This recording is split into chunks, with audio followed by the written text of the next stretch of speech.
I noticed it before I even poured the coffee. The bathroom door was shut. My wife never shut it all the way. 40 years of marriage gives you a kind of shared geography, habits that become part of the house. Elaine left the door cracked. Always. The sound of the faucet, the hum of the vent, the tiny domestic noises that told you another human being was still moving through the world. This morning the door was fully closed, latch resting in place like a decision. I stood in the hallway with my mug in my hand and listened.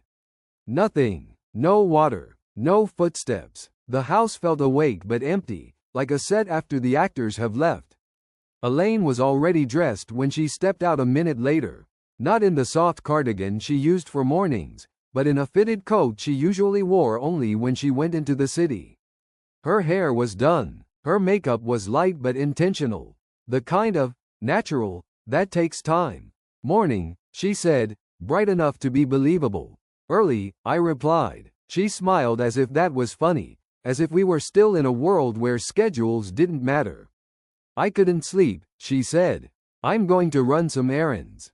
I watched her hands. That's an old habit of mine. I wasn't always a man who watched people. I became one over time. The way you become a man who locks doors twice after you've once found one open. Her fingers were steady. No rushing. No guilt shaking through her movements. Just routine. Errands, I repeated, like I was testing the word for cracks. Groceries, pharmacy, she said. And I have that appointment. What appointment? The pause wasn't long. It was surgical. Just enough time to calculate. The checkup, she said. For the knee. Remember? I did remember her knee. I did not remember any checkup. And I'm not a man who forgets the things that affect my house. Elaine kissed my cheek quickly and reached for her purse. Something metallic clinked in it. Keys.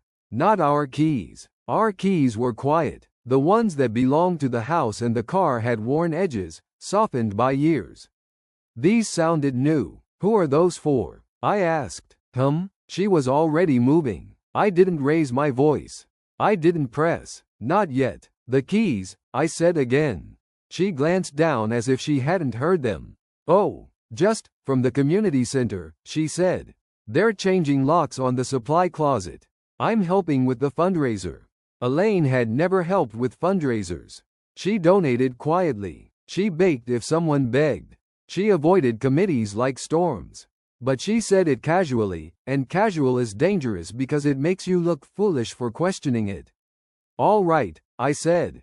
She left, and I stayed in the hallway longer than necessary, staring at the closed bathroom door as if it could explain itself. I drank my coffee slowly, and I made one mental note. If you need a story, you borrow the smallest truth and build the lie around it. Elaine's knee was the small truth. Everything else was new. I didn't go hunting for answers. I went looking for patterns. That afternoon I came home earlier than usual. I had taken my car in for a routine service, and the mechanic finished faster than expected. The sun was still up. The street was quiet. Elaine's car wasn't in the driveway. That wasn't strange by itself. She had her own life. She always had, but over the last 6 months, her own life had started consuming hours that used to belong to our shared one. Inside, the air smelled like lemon cleaner. Elaine cleaned on Saturdays. She did not clean on Tuesdays.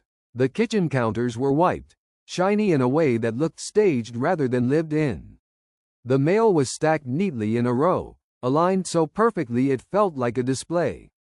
I don't stack mail. I open it. I file it. I put the junk into the trash immediately. My wife teased me for it for years. But this was the sort of neatness people create when they want you to think nothing is happening. I walked to the hall table where we kept our keys. My key ring was there. Elaine's keys were there too, but something was wrong about them. The ring sat in a different angle. A small thing. But small things are how truth leaks. I picked up her keys. There were 2 new keys on the ring. Fresh cuts. Sharp edges. No wear. No scratches. I turned them in the light. One had a tiny stamped number on it. We didn't own anything numbered 312. No storage unit. No mailbox. No gym locker. No rental. I put the keys back exactly where I found them. Then I did what men like me do when something feels wrong but there's no single act to accuse. I checked the obvious things. Elaine's purse was in the bedroom closet, hanging on its hook. That was normal, but the zipper pocket inside, the one she used for nothing important, was unzipped. Elaine always zipped it. I didn't rummage. I didn't dig. I don't like playing the part of the intruder inside my own home. I simply touched the edge of the pocket and felt paper. A folded receipt. I slid it out with 2 fingers. Not from a grocery store. Not a pharmacy. Not the community center. A hotel receipt. Not local. Downtown. A 2-night stay. Single occupant. Paid with Elaine's card. The date line was 3 weeks ago.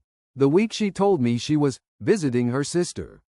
My mouth went dry, but my mind stayed quiet. There is a kind of pain that makes you loud, and there is a kind that makes you focused. I refolded the receipt the exact way it had been folded before and slid it back into the pocket. I zipped it closed. Then I went into the kitchen and sat at the table with the neat mail and the lemon cleaner air. I didn't call my son. I didn't call a friend. I didn't even call Elaine. Because this wasn't a conversation yet. This was the beginning of a record.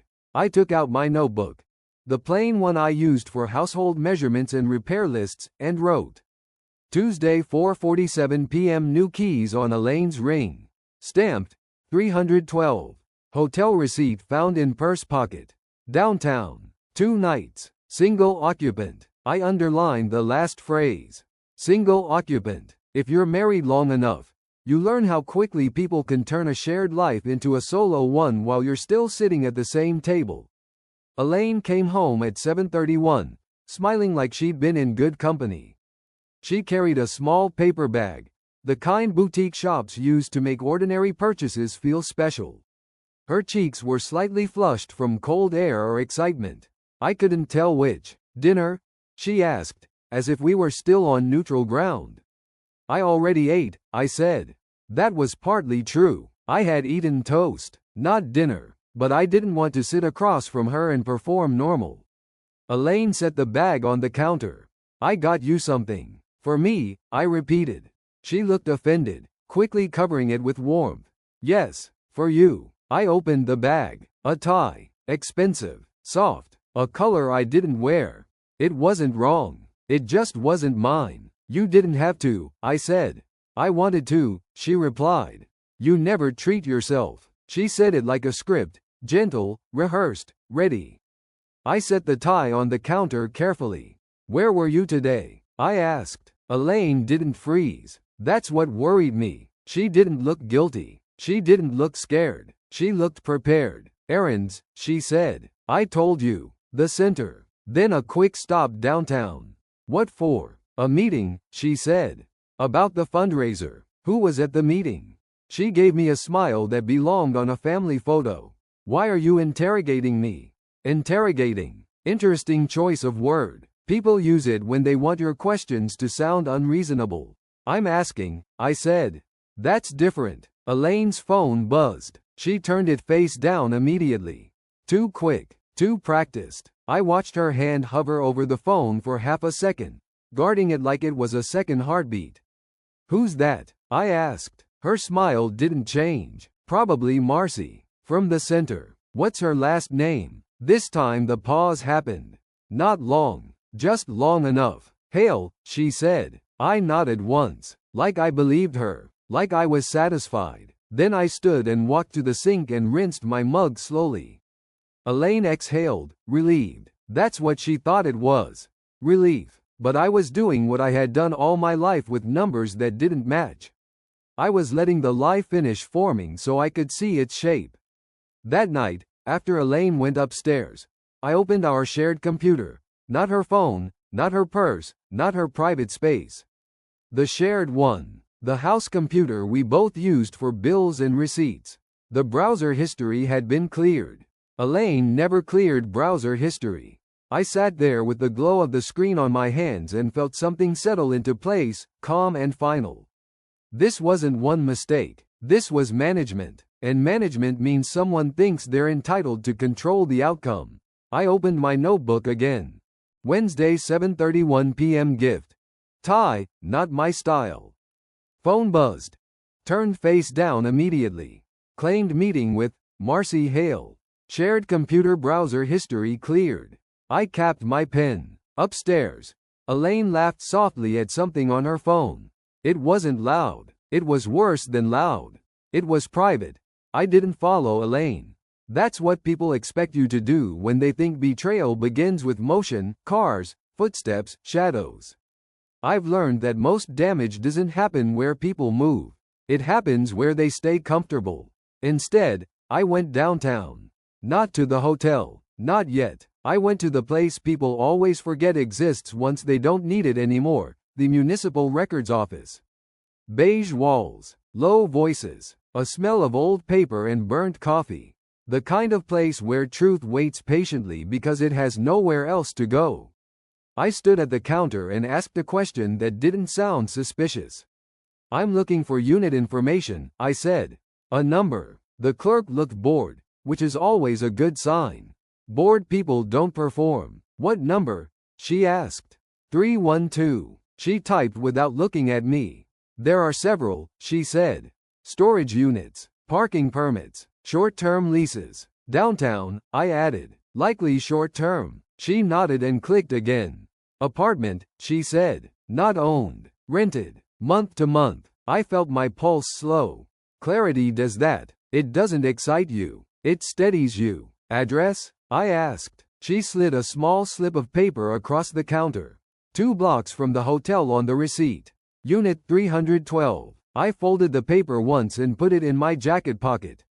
No name? I asked. She shook her head. Listed under a management company. Privacy policy. Of course it was. People who don't want to be found rarely put their own names on doors. I thanked her and stepped outside into the cold air. The city moved around me. Buses, shoes on pavement, people carrying lunches and secrets. Elaine had keys to a place she hadn't told me about. And she wasn't the kind of woman who rented space without a reason. The building didn't look dramatic. That was the point. Clean brick, neutral entrance, a security camera mounted high enough to feel official but not watched closely. The kind of place people choose when they want to disappear into normalcy. I didn't go inside. I stood across the street and waited. Not long. 20 minutes. Enough to confirm routine. At 6:02, the door opened. Elaine stepped out. She wasn't alone. The man beside her wasn't young. That surprised me, not because I underestimated her, but because patterns matter. She wasn't seeking escape. She was seeking alignment. He was my age or close to it. Well dressed in a quiet way. No flash. No need to prove anything. His hand rested lightly at the small of her back, not possessive, not tentative. Familiar. They didn't kiss. They didn't need to. They spoke closely, laughed once, then parted in opposite directions like people who had done this before. I didn't feel anger. I felt something colder and more exact. This wasn't an affair born from chaos. This was organized. I turned away before Elaine could see me. Not because I was afraid of being noticed, but because observation is only useful when it's complete. I walked home slowly. That night, Elaine told me she'd had dinner with women from the center. She talked too much. I nodded at the right places. I smiled when expected. I played my role because I needed her to keep playing hers. After she went to bed, I opened my notebook again. Friday 6:02 p.m. Observed Elaine exiting apartment building. Unit 312. Male companion, approximately 60 to 65. Familiar physical comfort. No visible secrecy. No urgency. Pattern suggests regular contact. I underlined one word. Regular. Sunday mornings used to be ours. Coffee. Quiet. The paper spread between us like a shared ritual. Elaine would comment on an article. I'd pretend not to care and then argue with her anyway. That morning she barely sat down. Her phone buzzed once. She checked it immediately. Do you mind if I step out for a bit? She asked. Just for a walk. At 9:41, I said, not as a question. She smiled. You know I like walking. She didn't like walking at that hour. She liked routines. She reached for her coat. Elaine, I said. She stopped. Yes? Who is he? The question landed cleanly between us. No accusation. No raised voice. Just placement. Her face didn't collapse. It adjusted. I don't know what you mean, she said. I stood and faced her fully. Unit 312, I said. The hotel. The cleared browser history. The man you left with on Friday.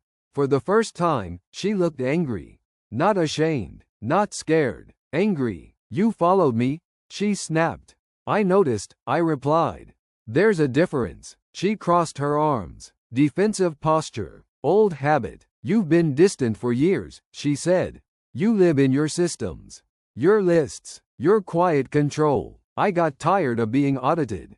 Audited. Another word chosen carefully. She wanted to turn precision into cruelty. So you rented an apartment? I asked. She laughed once. Sharp. Unkind. You make it sound criminal. I'm asking, I said again. That's still different. Elaine grabbed her purse. I'm not doing this now, she said. I need air. She walked out. I didn't stop her, because something important had just happened. She hadn't denied him. She hadn't denied the apartment. She hadn't denied the deception. She had attacked my character instead. That's what people do when the facts won't move. I sat back down at the table and finished my coffee, now cold. Then I wrote one more line. Sunday 9:41 a.m. Direct inquiry. No denial of facts. Shifted blame. Emotional escalation. I closed the notebook. The crack was no longer small. It had reached the foundation. Before Elaine started leaving gaps in her days, my life was built on things that held. I'm 68 years old. I didn't arrive at this age confused or drifting. I arrived intact. For 34 years, I worked as a senior compliance officer for a regional investment firm. Not a glamorous title, no corner office, no television dramas. My job was quieter and far less forgiving. I made sure people followed rules they believed were optional. I reviewed transactions no one wanted reviewed. I asked questions no one enjoyed answering.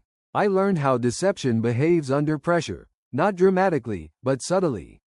A missing attachment, a delayed response, a sentence that explains too much. People assume that kind of work makes you paranoid. It doesn't. It teaches you rhythm. Truth has one rhythm. Lies stumble. I retired voluntarily. No scandal. No health crisis. Just a clean exit after a long career that demanded more attention than emotion. Elaine supported the decision. She said she wanted us to finally live. We did, or so I thought. The house was not large, but it was deliberate. 2 floors, neutral colors, everything chosen for longevity, not trend. Elaine had laughed once and said we decorated like people who planned to stay alive for a while. She wasn't wrong. Mornings were predictable. Coffee at 6:30. Toast she always burned slightly and apologized for even though I liked it that way. She'd read on her tablet while I skimmed the paper. Sometimes we talked. Sometimes we didn't. Silence was never a threat in our house. That mattered. Elaine ran a community arts foundation. Workshops, grants, meetings with donors who liked hearing themselves praised for generosity. She was good at it.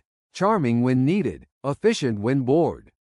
People trusted her easily. That was one of the things I admired.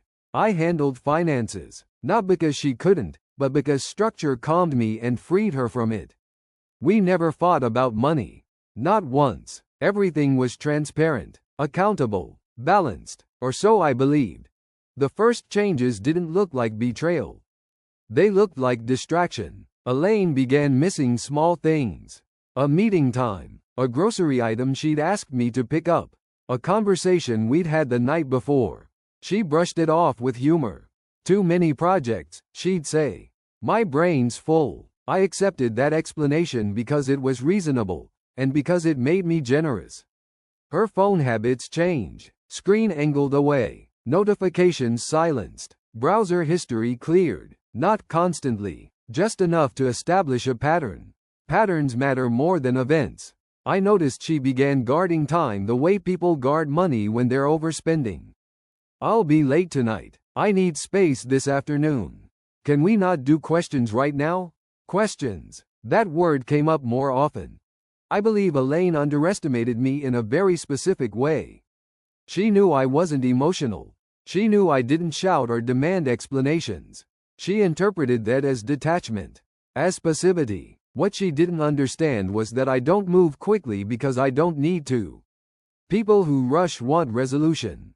People who wait want clarity. When Elaine started pulling away, I didn't chase her. I didn't accuse. I adjusted my attention outward instead of inward.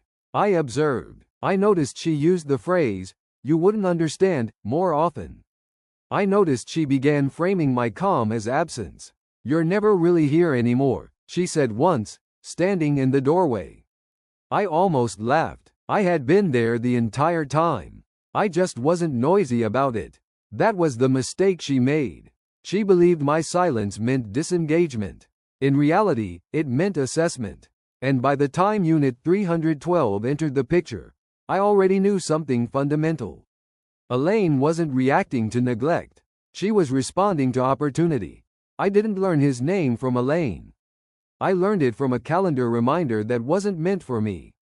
It appeared on the shared tablet we kept in the kitchen, the one Elaine used for recipes and I used for news when my phone was charging.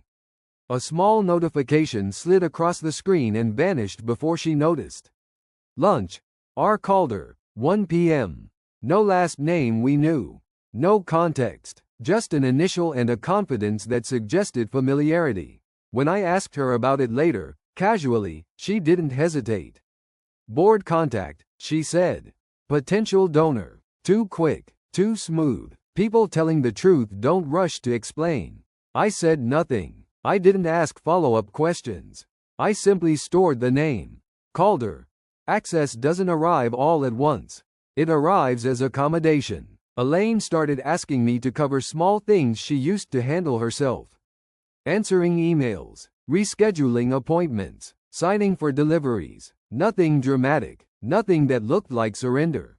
I'm overwhelmed, she said. I trust you, she added. Trust is often used as currency when someone wants you to stop checking receipts. I complied, selectively. At the same time, she began keeping certain things private. Her laptop never left her side. Her phone faced down. Calls taken in the car, in the hallway, outside. She started using language that created distance. My work, my people, my timeline, not ours. The first concrete irregularity appeared where it always does, in numbers. Not missing money, not yet, just movement, transfers between accounts that didn't require my approval, but had never happened before. New vendors paid promptly, old expenses delayed. One recurring payment caught my attention. Small, monthly, labeled as consulting. I recognized the firm name immediately. Not because it was famous, because it was empty. A shell company. No online presence. No history beyond 18 months. Registered to a mailbox address 2 cities away. I didn't confront Elaine. I researched quietly. The company traced back to a man named Robert Calder. Elaine introduced him to me 2 weeks later. Casually, at a charity event, as if coincidence had planned it. Daniel, this is Robert, she said. He's been advising us on expansion. Robert Calder shook my hand with confidence that came from practice, not sincerity. Late 40s, controlled posture, eyes that lingered half a second too long, measuring reaction rather than interest. Your wife speaks highly of you, he said. That sentence wasn't for me. It was for her. Men like Calder don't flatter. They position. Throughout the evening, I watched the dynamic. He deferred to Elaine publicly. Privately, he directed. She mirrored his language, his cadence, his conclusions. They had rehearsed familiarity. After that night, Calder's presence increased without announcement. His name appeared in emails I was copied on, by mistake. His suggestions were framed as inevitabilities. His opinions were presented as neutral expertise. Elaine began saying things like, Robert thinks this is the smart move. Robert has experience with situations like this. Robert says we should act quickly. I noticed she stopped saying I. Then came the most revealing moment. One evening, while reviewing documents together, Elaine said, without looking up, Robert might help us reorganize things. Just temporarily. Until everything settles. Reorganize. That word never means what people pretend it means. It means control is about to change hands. I looked at her then. Really looked. She wasn't nervous. She was relieved. And that told me everything I needed to know. She wasn't being manipulated. She was collaborating. The first decision I wasn't included in was small enough to be dismissed. A meeting moved. A call taken without me. A document summarized instead of shared. Elaine began saying, we already discussed this, when we hadn't. When I asked who we was, she smiled and said, you know. Everyone involved. Everyone now included Robert Calder. My role shifted quietly, from partner to afterthought. I noticed it in rooms before I noticed it in words. People addressed her first. Calder answered questions meant for me. When I corrected him, he nodded politely and continued as if I hadn't spoken. Authority doesn't disappear. It's reassigned. Pressure rarely comes as force. It comes as a story. Elaine began telling a careful one. To friends, to colleagues, to extended family. That I was tired. That I was distracted. That I was processing a lot. None of it was untrue. But truth arranged selectively becomes something else. I overheard her once, speaking softly in the next room. He means well, she said. He's just slower right now. Slower. That word stayed with me. It wasn't cruel. It was convenient. Invitations stopped arriving. Not all at once. Gradually. Dinners postponed. Calls redirected. Messages answered hours later with apologies that sounded rehearsed. When I asked Elaine why we hadn't seen certain people in weeks, she looked surprised. Oh, she said, they didn't want to bother you. Isolation framed as kindness. Calder suggested it directly once, over coffee. Clarity requires quiet, he said. Too many voices confuse decision-making. He said it like advice. He meant exclusion. The document arrived on a Thursday. Not by email. Printed. Placed deliberately on my desk. A preliminary restructuring proposal. Neutral language. Clean formatting. My name listed not as decision-maker, but as subject. Provisions for temporary oversight. Clauses about capacity review if required. A timeline that assumed compliance. Elaine stood nearby, arms crossed loosely. This is just exploratory, she said. Nothing's decided, but documents don't explore. They prepare. I noticed the signature line. There was space for mine. There was no urgency. That was the warning. That night, I didn't sleep. Not from fear, from calculation. I replayed the sequence. The calendar entry. The shell company. The consulting payments. The narrative shift. The document waiting patiently for my name. This wasn't chaos. It was structure. And structure only works if the person at the center doesn't recognize it. I did. I didn't confront Elaine. I didn't challenge Calder. I didn't reject the document. Instead, I made a decision no one could see. I would stop responding as a husband and start observing as a record keeper. Because once pressure reaches this stage, reaction is a mistake. Documentation isn't. The first thing I stopped doing was explaining myself. No clarifications, no objections, no emotional corrections. When Elaine said something inaccurate, I let it stand. When Calder summarized my position incorrectly, I nodded. People grow careless when they believe they are understood. I returned to routine on the surface. Same hours, same habits, same tone. Nothing that would signal resistance. Internally, I separated words from actions. Words were noise. Actions were evidence. I opened a new notebook. Not digital. Paper leaves fewer traces and invites fewer assumptions.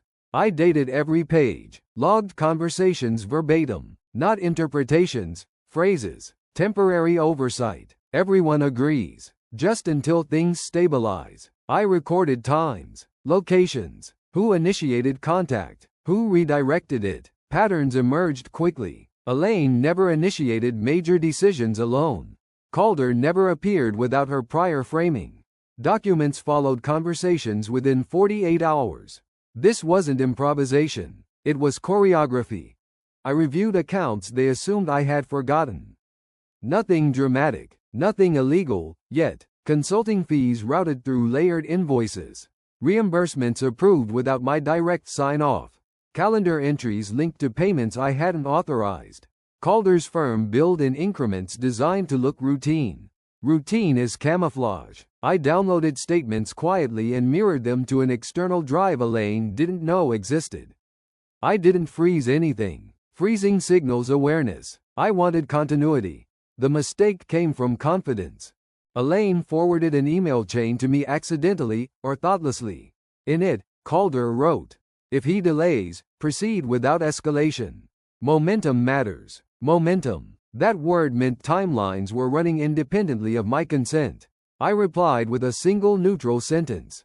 "Thanks. Reviewing. No questions. No challenge." The reply reassured them. People relax when you appear compliant. The phrase appeared for the first time in conversation that week. Capacity, Calder said gently, as if describing weather. He spoke about it abstractly. Not about me. About clients in transition. Elaine watched my face while he spoke. I kept it still. Later that night, I located the relevant statutes. Capacity is not a diagnosis.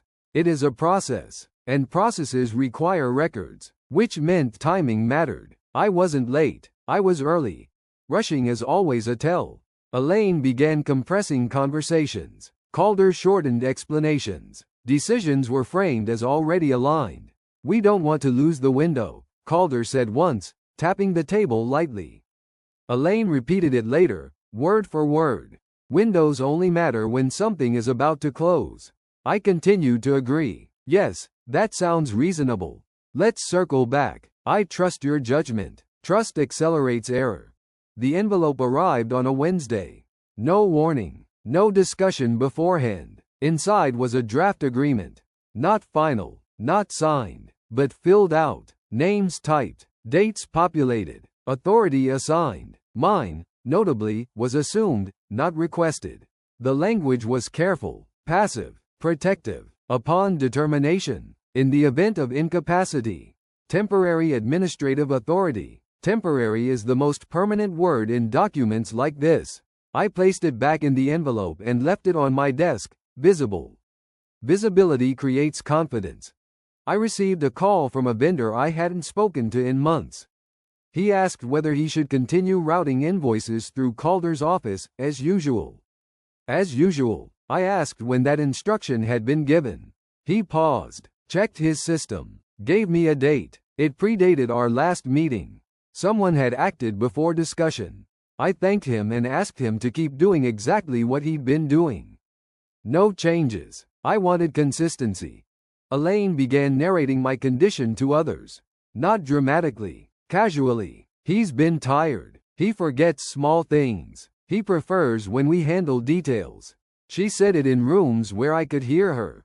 She wanted reaction. I gave her none. Silence unsettles manipulators more than confrontation. Calder slipped during a phone call. Not in content, in sequence. He referenced a filing that hadn't occurred yet. Corrected himself quickly. Too quickly. That told me two things. The filing was prepared. The timing had been discussed without me. I wrote the date in my notebook and underlined it once. That was enough. They believed they were ahead of me. They were wrong by exactly one step. I didn't confront Elaine. I didn't call Calder. I called places that don't care about tone. The bank first, then the licensing board, then a compliance desk that records everything and forgets nothing. I asked neutral questions. What authorizations are currently active? Who requested the last change? Can you confirm the date and method? They answered precisely. Precision leaves trails.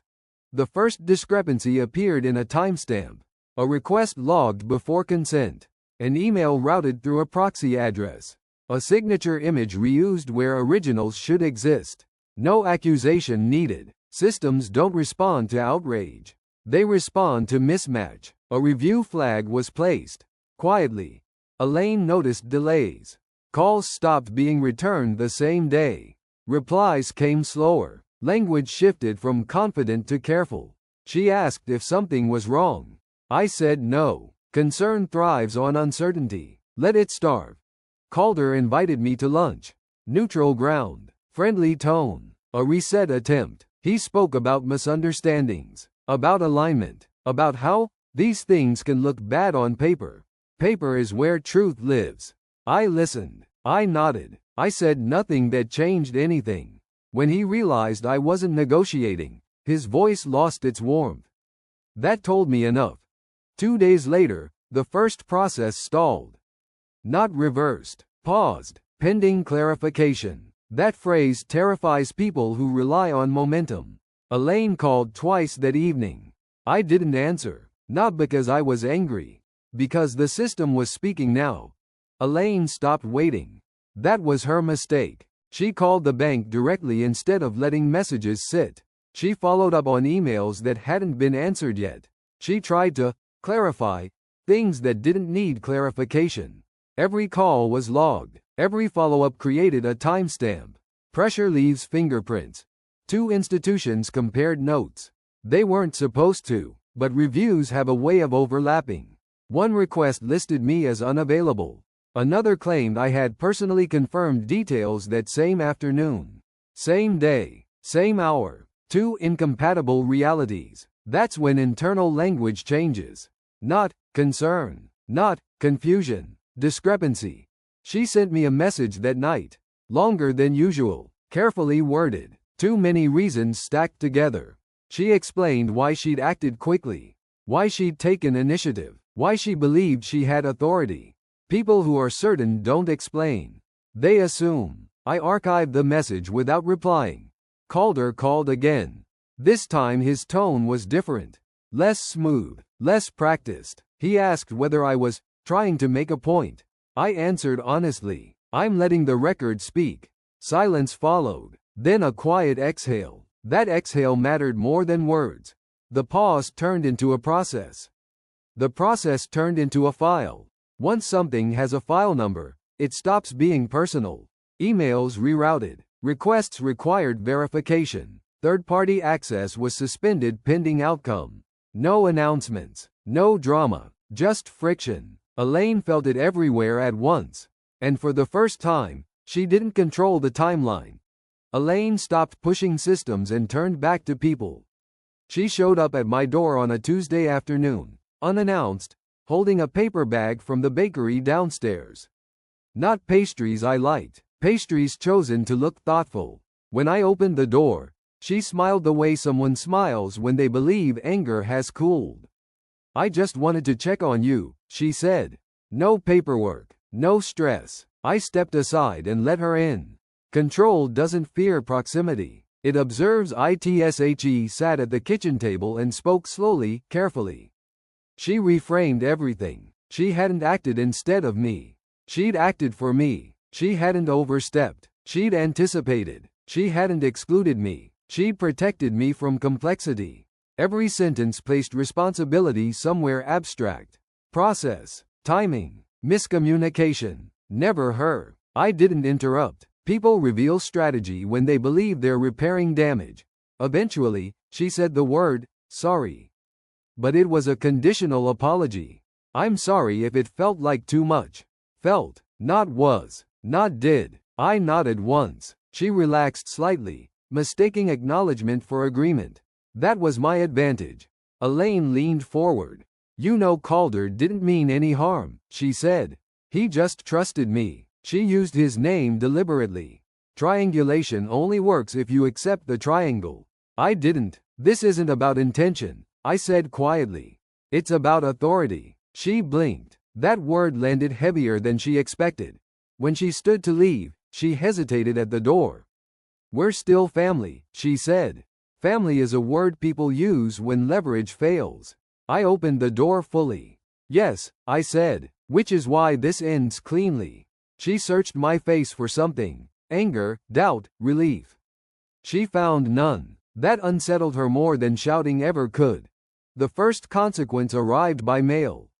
A plain envelope. No legal language on the outside. No urgency. Inside was a formal notice from the firm Elaine had once recommended, now addressed to her instead of me. It stated, without accusation, that her authority to act on my behalf had been formally revoked. Effective immediately. Acknowledged by all relevant institutions. No drama, just a fact entering the system. I filed a copy and moved on with my day. Calder didn't call right away. That told me more than any argument could. He learned what happened the same way professionals do, through resistance. Passwords no longer worked. Access requests stalled. Emails returned with neutral language and firm boundaries. When he finally called, his voice was quiet. "Did you do this?" he asked. "I corrected it," I replied. There was a difference. We met at a cafe near his office. Public, neutral, no history on the walls. Calder spoke first. He explained pressure, deadlines, trust. I let him finish. Then I slid one document across the table. Just one. A timeline, dates, actions, approvals that never existed. He didn't read all of it. He didn't need to. He pushed it back without looking up. "I didn't know how far it went," he said. That sentence wasn't a defense. It was an admission. "I know," I said. "That's why it stops here." He waited for punishment. There wasn't one. Consequences don't need performance. They need permanence. Weeks passed. Institutions adjusted. Records aligned. Narratives collapsed under their own weight. Elaine stopped reaching out. Calder learned to speak carefully again. My life didn't expand dramatically.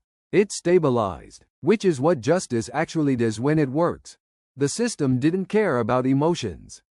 It processed updates. It accepted revocations. It enforced limits. Banks acknowledged new authorization rules. Medical offices updated contact hierarchies. Digital platforms flagged third-party interference attempts. No one asked why. They only asked who is authorized now. That was enough. Elaine didn't contact me directly. She contacted people around me. A former colleague received a concerned message. A distant relative got a carefully phrased call. A neighbor mentioned she'd been asked whether I seemed confused lately. Each attempt followed the same structure. Soft worry, implied urgency, no evidence. Each one failed, because systems had already spoken. The apartment changed back slowly. Not in furniture, in air. Drawers stayed where I left them. Lights stayed off unless I turned them on. Paper stayed aligned the way I align paper. No corrections, no improvements, no help. I slept through the night again. That mattered. Calder called once more. This time, he asked before speaking. "How do you want things handled now?" he said. It was the right question. Late, but correct. Directly, I answered. And in writing. He agreed. Agreement is different when it comes after loss of leverage. I did not reconcile. I did not rebuild trust. I restored order. Trust can only exist where boundaries are respected without enforcement. That condition did not yet exist. And I was in no hurry. The final attempt came quietly. No visit. No confrontation. No raised voice. An email arrived from a mediation service I had never contacted. It proposed a family reconciliation session. The intake form listed concerns about communication breakdown and misunderstandings. No mention of documents. No mention of unauthorized access. No mention of signatures placed without consent. The story had been softened. I replied with one sentence. "I decline. Please remove my contact information." They confirmed within the hour. That was the last external reach. When pressure ends, something interesting happens. Silence becomes honest. There were no follow-up messages. No concerned check-ins. No indirect questions through third parties. Only absence, which confirmed what presence never could. People assume justice requires punishment. It doesn't. Justice requires correct placement. Access returned to the rightful holder. Authority returned to its source. Narratives collapsed under documentation. No one was destroyed. No one was redeemed. The system simply stopped favoring fiction. My routines resumed without commentary. Coffee in the same mug. Newspaper folded once, then again. Receipts filed by month. No one corrected me. No one monitored me. No one hovered. Independence doesn't announce itself. It just functions. I archived the file. Not because it was forgotten, but because it was complete. The notebook went into the cabinet. The cabinet was locked. The key stayed with me. That was enough. Thank you for listening. Calm justice doesn't shout. It keeps records.